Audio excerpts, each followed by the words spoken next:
Listeners, watchers, welcome back to the next episode of the podcast. I am here today with Kern Carter. I was just saying to Kern mere seconds ago that I've been meaning to connect with him for a while on the platform, so I'm so glad to finally be here. Kern, how are you?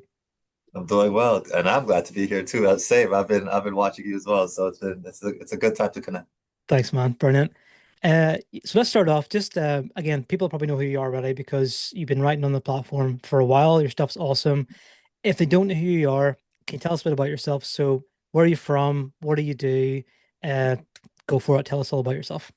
Yeah, I mean, I always start off by saying I'm an author first. Like that's a passion. That's what the 8-year-old boy wanted to do since he was a child, and that's a declaration that I made. So I'm an author first. I have three published novels, two self-published novels. I've written for indie publishers to the biggest publishers in the world. So I feel super privileged to have gone through that entire kind of gamut and path that I took. My Substack is about popular culture and publishing, and I love both of those things. I try to blend some interesting things that I observe in culture. I connect it to publishing, and then I tell stories to really give. It's called Writers Are Superstars because really it's about confidence. It's about letting writers know that hey, like we are the ones that are at the core of culture, and here are the ways that make sense. Mm. And for me, it's been just a really incredible journey to see other writers kind of um, take to it, kind of connect with the stories that I'm telling, share the stories that I'm telling, comment on them. It's been great. And then I guess the last thing I'll say is like I make a living doing writing, so not just selling my own novels, but I do ghostwriting and developmental editing as well. So that's kind of, I'm in the writing world, period, is probably the best way to put Brilliant. You're the perfect guest for How to Write for a Living podcast episode, anyway. Um, it. Current, tell me about that journey. You mentioned it briefly there about you used to write for indie publishers and then you ended up writing for, I think, Penguin, if I'm right. Tell me about that journey. So what did that look like for you? How did you go from point A to point B in that? Yeah, for me, it was actually super strategic. I'm not. I always like to. I like to state that very clearly. I always wanted to be an author. I always wanted to be a published author. And for me, I never took it as this thing that is like impossible. I always felt like if I take these steps, like if an accountant gets their accreditation, they'll become an accountant. If a doctor goes to medical school, they will become a doctor. I looked Mm, at it like that, more so as a trade profession. Like if I take these steps, meaning if I study the craft, if I study the industry, if I improve my writing, if I'm able to create a story that is commercially viable enough for people to read and enjoy, then I will eventually be successful. So I self-published my first two books because I needed pace. I needed to understand what it meant to build a readership, what it took to market a book, to do the entire process myself, and also to just like get better as an author, as a writer. I wasn't when I first started off, even though I knew I wanted to be an author since I was 8 and I was writing since that time. Writing a novel is actually very complicated from the technical part. The storytelling part is typically easy for people, but there are a lot of technical elements to writing that people, if you're not familiar with the craft, it mm. can really limit the way that you tell your story as far as character building, understanding pace, tension, so on and so forth. So I just needed to get better, and so I self-published my first book.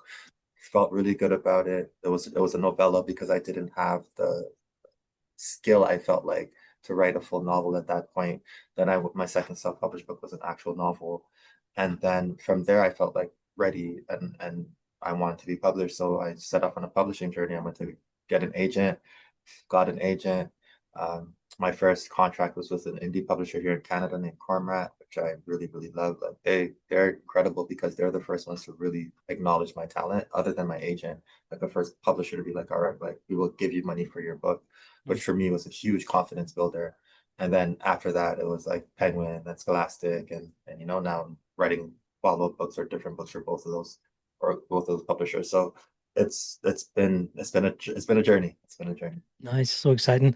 Um, what did you learn about marketing your book? So you mentioned that briefly about that's one of the things authors need to learn how to do, and you learned that in the beginning through your self-published books. What did you find worked best for you, and maybe continues to work best for you now as a published author? There is no such thing as too long of a runway when you're marketing books. You as long as you know you have a book coming out at whatever point in the future, you should need to start talking about that book. It's just really it's really difficult because I think people, and myself included, make the false assumption that a fan is a reader. So someone who is liking your posts or engaging with your posts are going to definitely read your book. And readers are totally different people than fans. That's why celebrities struggle to sell books because it's like, yeah, I have 10 million followers, or some in some cases 90 million followers, but they sell less than 100,000 books, less than 50,000 books, sometimes less than 40. Like they'll sell a very low number of books in connection in um, There was the kind of audience size. yeah, Yeah. to their follower size, right? So um it's for me, the biggest lesson I learned was that like give myself a very long runway. For my second self-published book, my first self-published book, I had no one at my book launch, like literally 10 people. And I was like, I because I made the assumption that, oh, everyone knows I'm an author. Like, why would I need to like market this thing? Did make that mistake for my second book. I had a 2 year runway, and I took all 2 years doing different activities, and just talking about it. So that for me is the biggest lesson, and I use that today. So even on Substack, when even though my newsletter itself is about the connection between popular culture and publishing, I still throw in there first of all just stories about myself, stories about what it is to be an author, some of the journeys I've gone through. I'm typically talking about it from the perspective of some kind of emotional challenge as well. Like I try to focus on that because I feel like there are enough how to's and stuff like that, or Mm. like deep insight into like what it is to be an author. So sometimes most of the time I'm focused on emotional stuff if I'm talking about myself, and if I'm not focused on emotional stuff, I'm focused on things that like you would only know if you were in the publishing world, like Mm. deep into the publishing world. So I try to give people just like insight into that. But on my notes, I'm talking about like I'm on sub today. I'm on sub right now. It's been 4 months since I put together my proposal. It took me to put together my proposal. I just had this tour for 2 weeks, et cetera, et cetera. Like I'm talking so people understand that I'm an author, I'm a writer. When my books come out, I need you to go buy it. So that's really the lessons that I've learned. Nice. Um, that's probably something I'm quite bad at as an author. I think I talk about everything but my books sometimes, which is not the good way to go. How do you talk about a book for 2 years in advance of it coming out, Karen? So how do you, is it just that reading what you said there are notes where you just kind of keep talking about the process and whenever your book tour is coming up and that kind of thing? Or what advice can you give to other prospective authors about how to talk about their books for a long time? Well, because you're writing it. So as if you're writing it, talk about every experience that you're going through writing it. If you had a frustration on that day, talk about the frustration. If you had a breakthrough, talk about the breakthrough. Mm. Um, like anything that is surrounding that thing. If you you had to delete 20,000 words, then people would want to know that. It's the point of talking about yourself in your book and the process is just to stay top of mind for people so people understand who you are, what you have, what you're working on. They start understanding the title of the book if you already have a title of the book. Like these things are really important. So when the book comes out, it feels like you're buying it from a friend rather than you're buying it from this person that who you Mm. don't know, because it's much easier to make that transaction than it is to buy something from strangers. And especially today, like it is much. I told you I do ghostwriting and I do developmental editing. It is this is a weird statement, but it's actually I believe it's true. It is much easier for me to sell my ghostwriting or developmental services, which are like 9,000 to $25,000. It's Mm. much easier for me to sell people that than it is for them to buy my book because I'm serving them, right? Like I'm offering them a service to help themselves. My books cost between 20 and $40, right? Mm. Think about that though. But it's only because, like I said, it's really it's just people think about themselves first. So they're going to think about helping themselves first. But as far as like buying a book, there has to be a really, really compelling reason for them to buy, especially a novel, especially Mm. something that's not like I'm going to get direct help from this book, like practical steps to do something like a self-help book would teach. Mm. If you're selling a novel or even a memoir, there has to be a very, very compelling reason for someone to spend $40 on that book or $30 on that book. And so if it's someone that you feel accustomed to or feel close to or feel familiar with, then that just like shrinks the gap. It makes it a little bit easier for someone to be like, yeah, I'll buy Kern's book. He's been talking about this. I've been on his journey for 2 years and blah, blah, blah. And so that's really what the reasoning is. Mm, that's great advice. Yeah, so powerful. I think Substack is a great medium for that as well, just to kind of connect the author with the readers in a real personal way. You mentioned you do ghostwriting as well. How do you balance being a ghostwriter with writing your own stuff as well? So what's that look like for you in terms of how you make all that work? It's really essentially about time management for me. If you're able to understand, like for me, I wake up every morning and I write my own stuff. So I start with my own novels, and that's what I'll write in the morning time because I feel like if anything else happens that day, at least I got the thing that I love done, that I love the most completed. So I start off with my own novels, and then after that, it's just time negotiation, like client meetings. I have a deadline, so I know that I have to edit this by this day. I have regular meetings with clients every Fridays. I have a set meeting every Tuesdays. I have a set like so I have all these kind of timelines that I have to adjust or I have to negotiate, and I just negotiate it. And from a creative perspective, it feels great because like I'm always in this mode of creativity, of imagination, of craft. And for me, that's just like it's a beautiful thing because the two ways that you can get better at writing is first by reading other books, um, obviously like studying the craft from like a mentor. If you have a mentor, that's like the absolute best way. But then just writing is just like the best way to get better. And I'm able to write more frequently than other people, so it actually just helps my writing as well. So it's been, or look at stories. If I'm doing dev editing, looking at stories, it's just like Mm. being able to break down structures of stories. Like this is all just learnings for me at the same time as I'm helping someone else. So it's a lot of negotiation, but it comes down to time management. Nice, nice. I think you also do a bit of public speaking as well on a regular basis. So, um, tell me what that's like then. So if you step out onto a stage in front of adults or kids or whatever, do you kind of click into like public speaking mode away from like author mode, or is it all very interconnected in terms of the way you do it? I try to connect everything back to literature and everything, and I'll use my life as the vehicle in most instances. Whether I'm speaking to young readers or whether I'm speaking to adults, it's always about um, the connection of my life because I always feel like it's more interesting for a listener or an audience to feel to hear something story wise, like to hear storytelling rather than for me to recite something from my books. So I Mm. always tell stories around my life that connects to literature, that connects to books, but there's something that they could take away from it. So a lot of that kind of thinking actually came because I used to, with my young adult books, I would go into the schools a lot. And when you go into the schools, teachers, it's great that teachers like it's great for teachers to have an author there, like it's kind of a flex for them. But at the same time, they need their students to learn something. And a lot when I was going into these schools at first, I hadn't even read my book at that point, right? Like they're either about to read it or they have like a couple of copies in the library. So talking about my book is actually not beneficial. Mm. So that's kind of how I thought through. Well, I need to be able to still speak to people who have not read my book, but who will read my book or might read my book or want to read my book.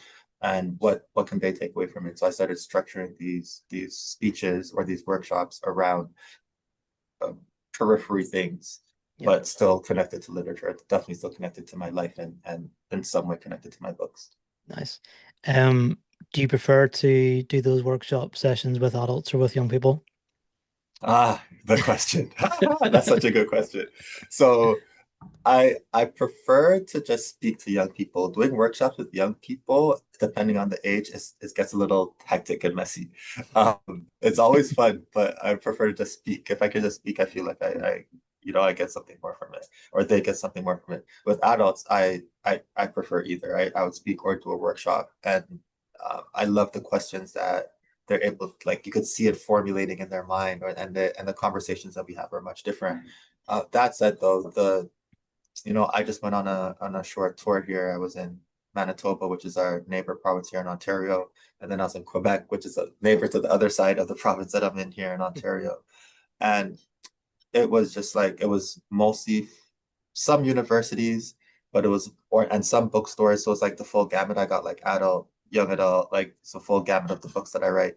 But I did a lot of schools, like a lot of middle schools, elementary schools, and the the level of enthusiasm from these kids is just so they make you feel like a star. Like they make me feel Mm. like I've sold 10 million books and everyone in the world knows who I am. There's nothing that tells them that I'm not their like they'll say you're my favorite author. Oh, This is my favorite book. Like what? Like I'm wow. writing your favorite book and it's in droves. Like I was in an award when my book was nominated for several awards. And that's what I was doing in Manitoba, in Winnipeg very specifically. And when I was sitting on the stage with three other authors, there are like 600 students, young people in the audience, and they put my book on the screen, and these kids screamed like it was, I don't know, like we would scream for Stephen King or something like that. It was just like the wildest. It was a moment I'll never forget because it's the first time Mm, that ever happened to me. Like I'll never ever forget that moment. Just it felt so good. like such, yeah, you know, like from another province, so it's not like they're local, and the fact that they were so familiar with my book, it's wild. So yeah, it's I love both, but the enthusiasm of kids is wild. Yeah. Oh, it must feel so good. I mean, I'm like way behind you in terms of my writing journey, I guess, and I write young adult stuff as well. I guess the most exciting thing that's ever happened to me, nowhere near that kind of level, but I just remember a kid coming up to me once with one of my books and just wanted me to sign it for him, just kind of out of the Yeah. blue, and he just came across me and wanted me to sign his book, and I was just so almost confused by it. I was really Conf- thrown by it. Like, you want me to sign your book? Like, do you know who I am? Like, I'm nobody whatsoever. You know what I mean? But feels uh, so good. Like on it feels reflection, good. It yeah. feels good, Afterwards, you're man. I like, yeah, can't lie. Yeah, awesome. I'm with you. It feels so good. Yeah, and I don't think for authors, I don't think there's any other better feeling. Yeah, particularly with kids, I think. Mm. Um, what was I going to ask? So, in terms of public speaking, Kern, do you think that is something that most authors should kind of have in their tool chest? Should they have the ability on some level to public speak in terms of their skill set? Yeah, I know that's unfair in some cases because I mean you're an author and writing is your thing, but the world is not fair. No, but seriously though, I do think so, especially to be honest, it really doesn't matter what kind of book you're writing. I think if you're writing adult nonfiction memoir, I think maybe public speaking is a little bit specific. I would say you should have the ability to communicate about your book on some platform Yeah. and on some level. So if that is through maybe through podcasting, if that is through maybe even like if you can speak deeply, write deeply about your topic in another way, through like essays or something like that. If you can go on a platform, if you could go on a panel and speak with other people about the book in a deep way, or Mm, communicate about the themes of your book in a deep way and in a long form way, I think it's important. I don't think it's enough.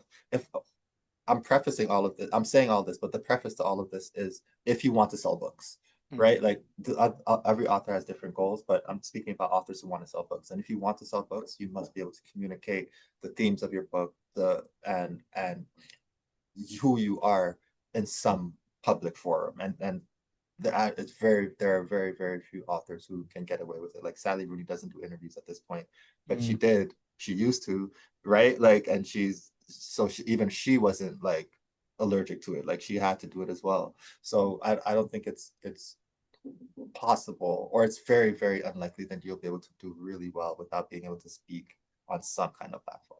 Yeah, I agree. And again, I think Substack's great for that because it gives you the chance to Yeah. go live and things like that, and go on podcasts and just have great conversations with other writers and authors. You mentioned some of the themes you've sort of touched on in your work, Karen. I think you've written about, like family drama, complicated relationships, friendship, all those kind of themes across maybe all of your books. Where does that material come from for you? So where do you draw from that experience in your personal life to then weave that into your books? Yeah, I had my daughter super young. So I had my daughter, I became a father at 18. So that part of my life with how I had to manage my mother, how I had to manage the mother of my daughter, how I had to manage family itself. Like it was so chaotic for a number of years that it's actually fairly simple for me to just close my eyes and think of the emotions that I had to deal with and build stories around those emotions. So Mm, if you look at my first like four books or three, at least the three books, they're all built around the emotions of those times. You know, like even if it's not direct, I just understand the emotions of those times. So there's a mother missing, or a mother being mistreated, or a mother mistreating someone, or a child feeling a certain kind of way. Like all those emotions for me are they're tucked away, and I could like bring them up anytime I need to tell a story. So it really comes from that part of my life, and coupled with the fact that I was born into a huge family. I was born in Trinidad before I came to Toronto. I came to Toronto when I was 6. But in Trinidad, I lived in a huge family. It was like my grandfather built this home for us, and in this home was my grandfather, my grandmother, my two aunts, my mom, my two brothers, my cousins, like my Oh, uncle. We all lived in the same home because it's like it was a really big place. hmm, So I was born into this huge family. So there's also that's kind of inside of me as well. So yeah, it's all of those things I think, and just like my own curiosity is, I guess. hmm. Brilliant. So your Substack, just going back to that again, is called Writers Are Superstars. And you mentioned before you connect with pop culture a lot in what terms of what you write, music, film, other creative industries, that sort of thing. And I think you've actually produced a film recently. I think you mentioned to me Yeah. before. So tell me about that. So how did that come to be, and what is the film? Yeah. Yeah. No, thank you for that.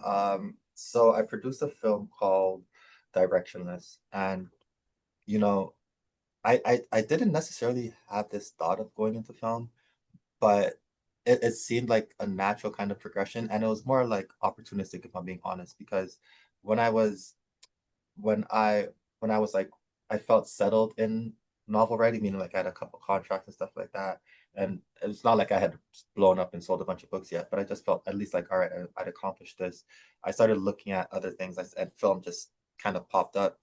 And my creative partner and I, she wrote a film a few years ago called Wallflower, and I helped co-create that, and I helped edit it, and we produced it together. And that was a fantastic experience. And I kind of wanted to replicate that. And but with this film, I didn't want to be part of the writing, not necessarily. I wanted to kind of curate the story. So we connected with university students out here and had them write it. Um, and then we just kind of facilitated everything. I had to come up with new skills. So I had to like figure out how to fund the thing. Like I had to go get funders. So I found two investors. I had to um like find locations and so like things that like skills that I never even knew I had. And I had so much fun like finding the food, like how are we gonna get food vendors? Like all these things that seem so admin and I thought I would hate, I found joy in. So it turned out into something beautiful, and we got to share a story that did really well. Like we put it out publicly on YouTube. We got over, I think the first 2 or 3 weeks we had over 5,000 views, Wow. which for like a short film was like 15 minutes is incredible from for the first one that we put out publicly. It is absolutely incredible. So we were really, really jacked about it. But it was just it's a real lesson in collaboration.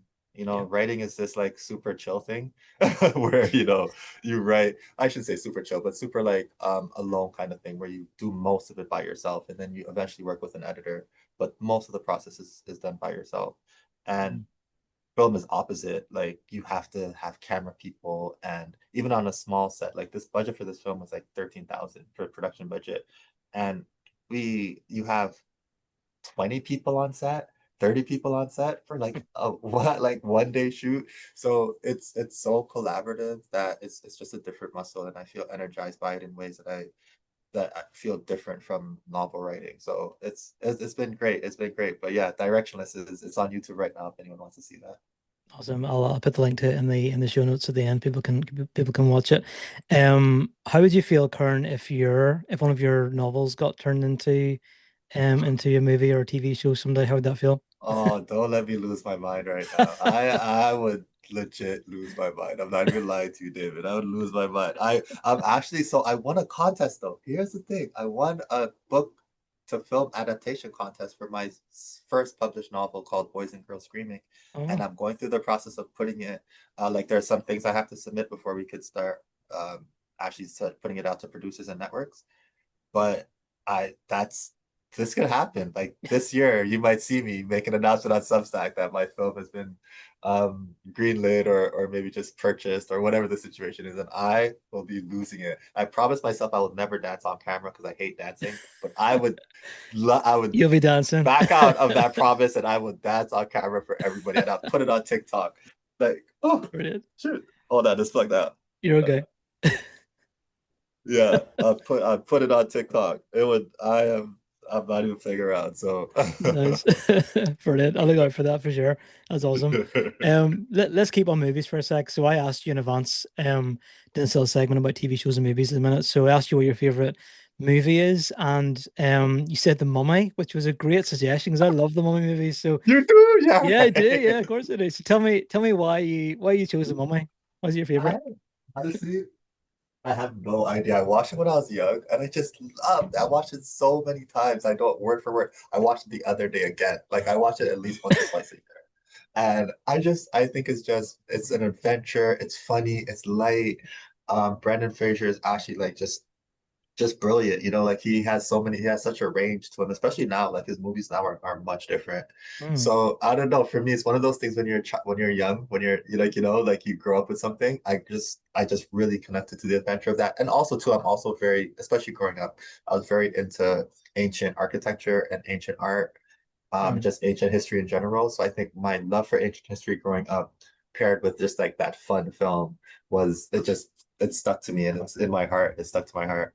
Yeah, I love it too. I remember having this like kind of obsession at the time with how it was made because I just remember on MTV they just kept repeating this like making of the mummy kind of episode sort of thing, and I would just always watch it. I'm just fascinated by like the CGI and how they did the action sequences, and just I loved it all so much. Like I love movies, I love writing, and I love again Brendan Fraser as well. I think he's just It's amazing and great. such a great The Mummy and The Mummy Returns in particular are just such good movies. Oh yes, the one Yeah, returns. they're so Love much it. fun. Love And it. they're making a fourth one, I think. Is that right? They're Are they starting making a to, fourth one? yeah, I literally, Brendan Fraser and Rachel Weisz and everybody are coming back to do Brandon a Fraser's fourth coming one. back. Yeah, Because yeah. I refused to watch the Tom Cruise one. I did not watch that one. Oh, no, it's not. I was Yeah. boycotting. I was boycotting.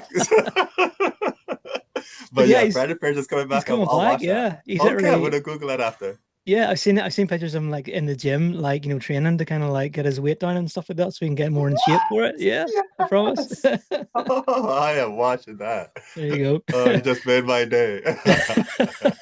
I'm excited about it. And you also mentioned about Batman, so the Michael Keaton, Uh-huh. OG kind of Batman. Yeah. Tell me why you like it. Oh, that because I think it's just brilliant. I like darker films sometimes, I feel like. And there was something with the darkness of that film, with there were I know it's not comedy, but there are like touch of comedic aspect to it, like offbeat, maybe not comedic, like offbeat parts of it that I really liked. And I think the performances are really great. Like the Joker performance was amazing. Jack Nicholson was in that one.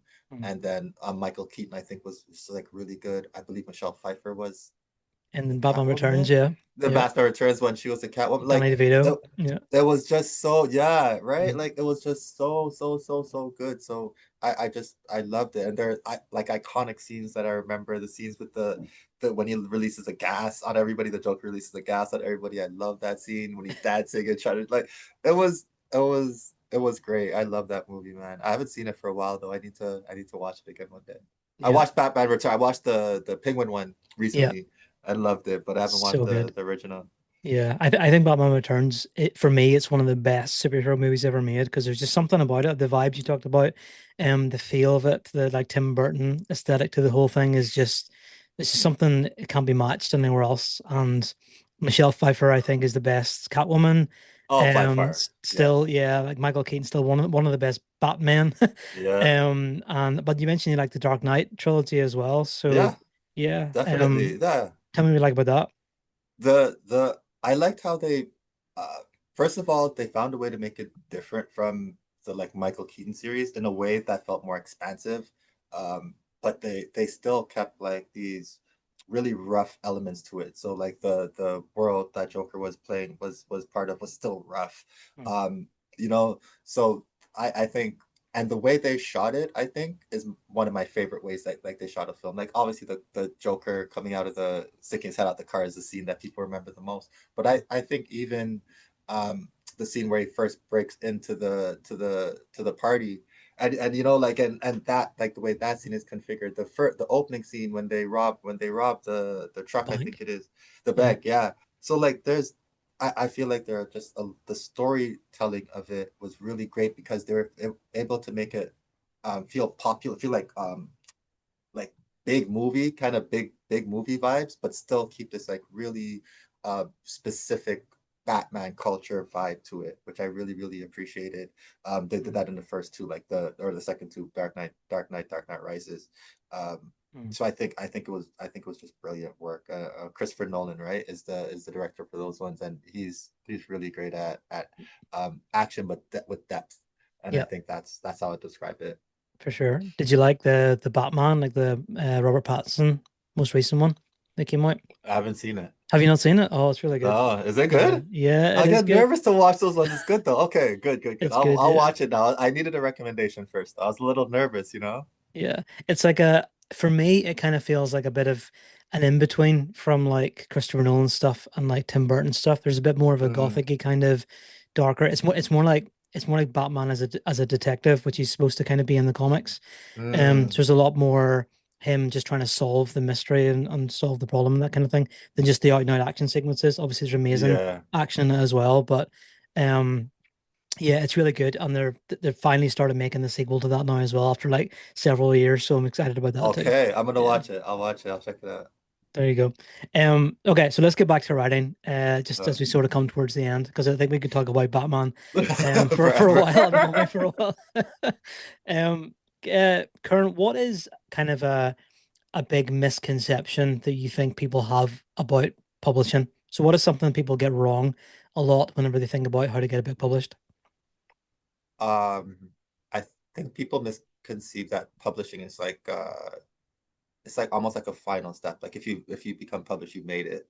Mm, In fact, it's I'm not saying it's the opposite. There's an accomplishment that you should feel once you do get published because they choose you, they select you out of thousands of submissions, right? So there you should feel special for that. mm, But again, if your goal is to sell books, then the being published is no guarantee of that mm, at all. So it's really important that authors know that yes, feel excited, feel accomplished when you do get a publishing deal, if you do get a publishing deal, but it is by no means like any kind of indicator of potential success. It's not. So you still have to do the work. Like you don't I feel like a lot of authors want to become published because they think it's less work. mm, It's less planning on your part, meaning like you don't have to like plan your book cover, find an editor, blah, like you don't have to do those planning things. But mm, as far as the work you need to do to sell books, it's the same. It's the mm, same amount of activity that you should keep in your mind. That even if you're self-published with an indie, whatever, it's the same level of work. So I think that's important to know. And mm, then the other thing about the publishing industry, I think people should also be aware of is that publishing is still very physical. It's still it's not a digital industry, it's not an audio industry. The publishing industry by and large overwhelmingly is physical. mm, People buy physical books, hardcovers out of more than anything. mm, So it's really I think understanding that will help you understand like how you go about not necessarily promoting yourself, but how you go about understanding people's buying behaviors and maybe help you understand like, well, if I'm going on a tour and I feel like should I carry these books with me? Maybe the answer is yes, because this is what people want, right? mm, And then the other part of that though is just like um it's for some reason that I have not figured out yet, and I swear I'm gonna study this. I don't know how physical books have survived the digital mm, era. Music didn't survive it. Art is like barely surviving it. Um, but the journalism has not survived it, right? Like, but magazines have not survived it. Books have survived. We mm, and not only survived, thrived. Like the last 3 years has been an increase in book sales. Even last year was only like a 1% increase, but the last 3 years, and this is post-COVID time, so like there's been an increase in sales compared to 2019. mm, That's a physical book sales. That is just wild to me. mm, So it's just like the amazement of it. I think there's something very, very special because what that tells me at least is that there's something very, very special and something very unique and irreplaceable about holding a physical book, about reading a physical book, about the way it feels in your hand, about the attention that you need to give it once you have it in your hand. And I mm, think even though I can't articulate like why exactly that's important, I think it's important that you know that. because it will just help you understand something about publishing that you may not feel right now. Mm, yeah, I think that's a great point. Um, my wife is probably the key example of why books survive, physical books survive, because she walks into any bookstore and she would buy every single book in that place if she could. She loves covers, she loves the feel of books, she loves having them on her shelf, just being able to see them, be able to go back and look at them again, and just pick out key scenes that she really liked. Um, yeah, I totally agree. I do think that there's just something different about a physical book. It's not the same as music. It's not the same as journalism. Maybe with music like vinyls kind of making a bit of a resurgence as well as kind of a Mm. kind of maybe kind of parallel with that. But yeah, I know that for me, I will buy books. My wife will buy books, and we won't have any intention of reading them for maybe months or years. We just want to Yeah, buy them to have them, so we just have them in our house. You know what I mean? Um, absolutely. so it's and I'm glad to see that. I'm glad to see that books physically have survived because I did worry at one point, maybe like 10 years ago or so, that Yeah, digital was going to take over. Everyone's just going to have a Kindle and there'd be no more physical books anywhere. And I'm glad to see they're still going strong. Um, yeah. Karen, can you tell me anything about the book you're writing right now? So any insights into what it's about, or is it all under Yeah. wraps? No, no under wraps for me. So I don't have titles yet, which is really frustrating me because normally I write with titles, like to the title, but I don't have any titles for these books yet, or else I would tell you. But I'll say the first book that's being released in March, let's say, is a memoir Hmm. written in essays. So I'm really, really excited about that. It'll be my first nonfiction title. That's coming out in the spring. And then I have a follow-up to my middle grade book that I wrote, and I don't have a title for that one either, but that's coming out in the summer. But that book, I'm really excited. That's the one that the kids absolutely love, so they're excited about that. And then I have um, a novel coming out in the fall, no title yet, but that one is I'm writing it now, and it is my favorite. Like it's so far, it's my favorite. When I say it's my favorite, I mean it's a closest or it's the first time that I've written a book that like in my mind I see how it is and like on the page it's really close to how I see it in my mind. And I'm able to like from a skill perspective and an experience perspective and like finally finding my voice perspective, I was finally able to recreate what I have exactly in my mind or close to exactly what I have in my mind. So that's why Nice. I'm really excited about it. And I'm still in like editing phase. I'm on like draft two. But I feel like the first draft felt incredible. I was like, oh my gosh, like this is the type of story I want to tell. So I'm really really excited about that one. That's awesome. Yeah, we're looking out for that for sure. On Yeah. your publication. Yeah, I know that feeling whenever there's something that translates so powerfully from your head onto the page. And even in terms of like a scene or a chapter in a Yeah. book, when you get to that point and you see it come to life, and it's just, oh, there's something so exciting about it. So Um, exciting. And it yeah, doesn't happen like as often as you would think. You do right, you could write really, really well, be really, really proud of things, but there's some passages you're just like, wow, like yeah, I nailed that, like I yeah, nailed yeah. it. And it's not when you feel it, you feel it. So I'm happy that I feel like that with for the most part an entire piece of work. That's so cool. I love that. Sometimes whenever I've written like I write horror alongside young adult stuff as well, and my wife is always the first one to read my books. So Mm. sometimes I know whenever she's getting close to a scene that I loved writing, and I think it's really scary. I'm kind of watching her out of the corner of my eye to see what her reaction is, and then when I see her like jump or something, or I'm like, yes, you know what I mean? It just feels so I good. love that. I I love love scaring that. people. That's so amazing. That's Yeah, so yeah, brilliant that you have your wife who's like genuinely loves reading, to yeah. be there for you. That's such a privilege, man. That's De great. definitely helps. Karen, I love this conversation. I feel like I could talk to you for a long, long time about writing and about the mummy and about Batman and everything. Um, can you give us just one sort of final thought for our listeners and watchers? So one final like golden nugget of advice for anyone who wants to write for a living or they want to write books or they want to publish books in future. What would you say? Yeah, I would tell them separate the actual art of writing with with being an author.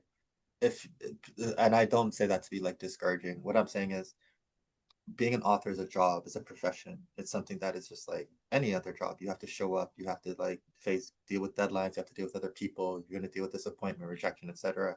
Hmm. Um, but writing is in itself is just this beautiful thing. It's just like like purposeful, meaningful art that you and the joy that you get from writing is like joy you won't get anywhere else. Mhm. So this is very specifically for first time authors. Like if you're just getting into the game, like for now, keep the writing as precious as possible. Like be take the time, go find a way to work and make money so you're not putting pressure on the book to actually make money and Mhm.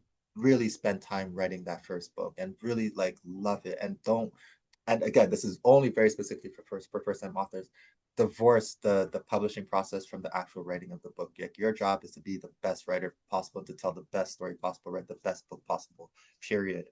And then after that's done, then figure out the rest. But don't put pressure on yourself or on that book to do anything except write it and for it to be beautiful and for you to get it like as close to what you want as possible. And then yeah, that's what I would say very specifically for those authors though.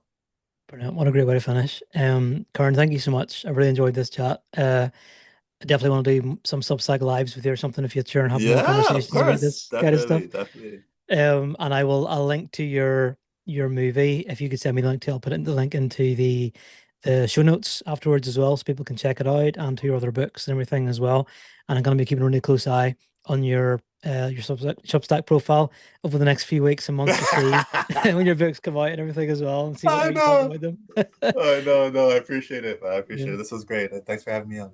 no worries. Thank you so much, and I'll see you real soon. Yep. Bye bye.